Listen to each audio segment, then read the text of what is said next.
This improved version of the second generation Honda NSX takes the fight to brands like McLaren and Porsche in the junior supercar sector, and, as NSX models always have, goes about the task a little differently.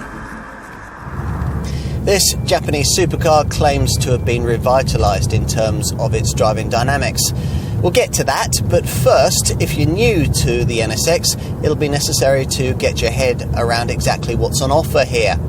In considering this model, don't think of it as an expensive Honda. Think of it instead as a cut-price hybrid hypercar, because that's what it is. An electrified supercar with a battery providing electricity to two small motors driving the front wheels, as well as also to a larger one at the back that assists a big 3.5 litre V6 powering the rear axle, which makes this a four-wheel drive hybrid powered by four motors. Yes, really. Continuing with the futuristic technology, the powerful brakes aren't actually connected to anything. The big pads are activated virtually, and the e-steering works in much the same manner. If, as a committed driving enthusiast, you're seeking an ultimately evolving junior supercar, it might not sound too promising a recipe, but it doesn't take long behind the wheel to discover that Honda has somehow woven all of these elements together into a pioneering supercar that pushes class boundaries just as much as its iconic first-generation predecessor did. This NSX inspires cornering confidence in a way most exotic rivals simply can't match. And it's certainly fast enough, despite the inevitably prodigious weight that tends to afflict any car that mates electrical output with a turbocharged combustion engine. That twin-turbo power plant generates 500 horsepower, with a further 73 horsepower contributed by the combined efforts of the three electric motors we mentioned earlier. These work together to deliver an electrified boost that smooths over the slight reductions in torque that you'd otherwise find in the upper and lower parts of the rev range. The electric unit at the back, the so-called direct drive motor, which is wedged between the twin turbocharged engine and its 9-speed dual-clutch automatic gearbox, acts as both a flywheel and a starter motor. Up front, meanwhile, lie the two further 38 horsepower motors that together create this car's TMU twin motor unit, there to drive the front wheels, provide torque vectoring for extra cornering traction, and complete the operation of this car's SHAWD setup, the Sport Hybrid all-wheel drive system. The TMU also recovers braking energy during deceleration to supply power to the hybrid batteries.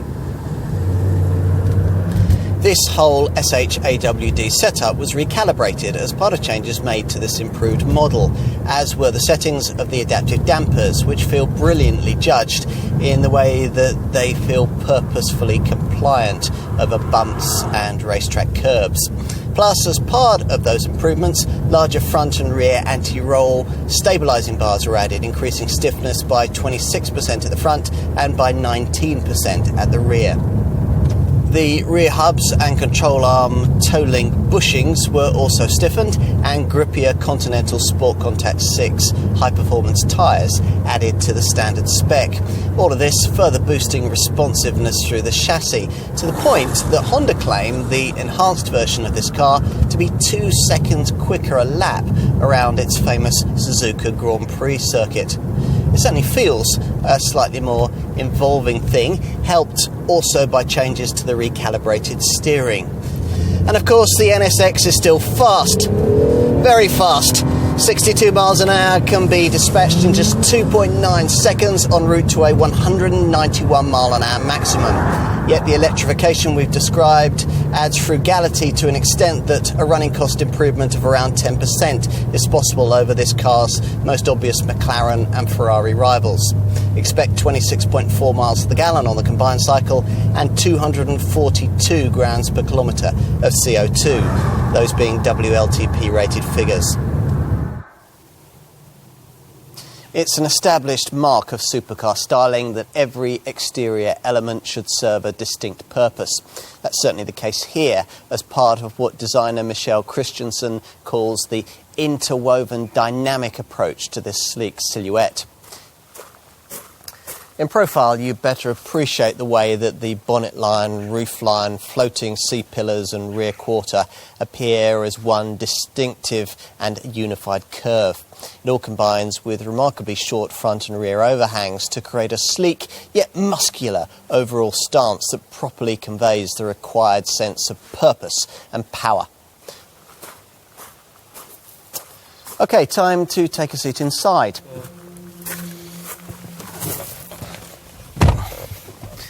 Now, the cabin design doesn't share much with European rivals, apart from the way that this large centre transmission tunnel flows between the seats into the centre console.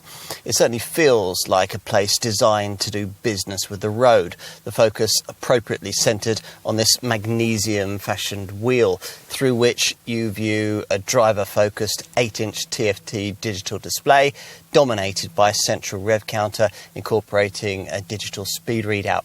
Flanking this gauge are 2 digital charge meters, reminding you of this Honda's electrified remit, with that for the main battery on the right, with the left-hand one briefing you on the Sport Hybrid system's current rate of assist charge. As you can see, there's no conventional gear stick, just this McLaren-style narrow centre console strip incorporating gear change buttons and the electronic handbrake, collectively a setup you'll quickly adjust to. Few changes were made to this cabin as part of the upgrades back in 2018, merely detail touches like this new indigo blue shade of trim for the Alcantara and leather upholstery combination. It's not enough to give this interior the kind of really exotic carbon-trimmed feel that you get with some rivals in this segment, but this cabin delivers something much more important, ergonomics that make you feel much more comfortable and confident at the wheel than you'd expect to be in a supercar. It's just a pity the Japanese maker can't give this car a more up-to-date media system. Dated graphics and rather slow response times characterise this 7-inch centre dash Honda Connect colour touchscreen. Just below it sits the large silver dial that you'll need to control the various settings of the car's integrated dynamic system driving mode setup. Finally, let's take a look in what we should call the trunk, this being primarily an American sports car. The boot is much wider than it at first appears, wide enough, in fact, to swallow the full-size set of golf clubs that the Japanese maker insists will somehow fit.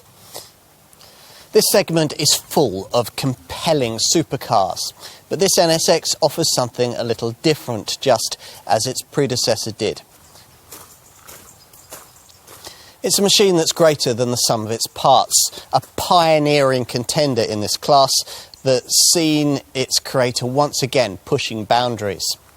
Like the original 90s NSX, this modern era design reinterprets what a supercar can be and delivers it with everyday usability that few competitors can match. It's unconventional, it's divisive, and it defines the spirit of its brand in a way that continues to charm us completely.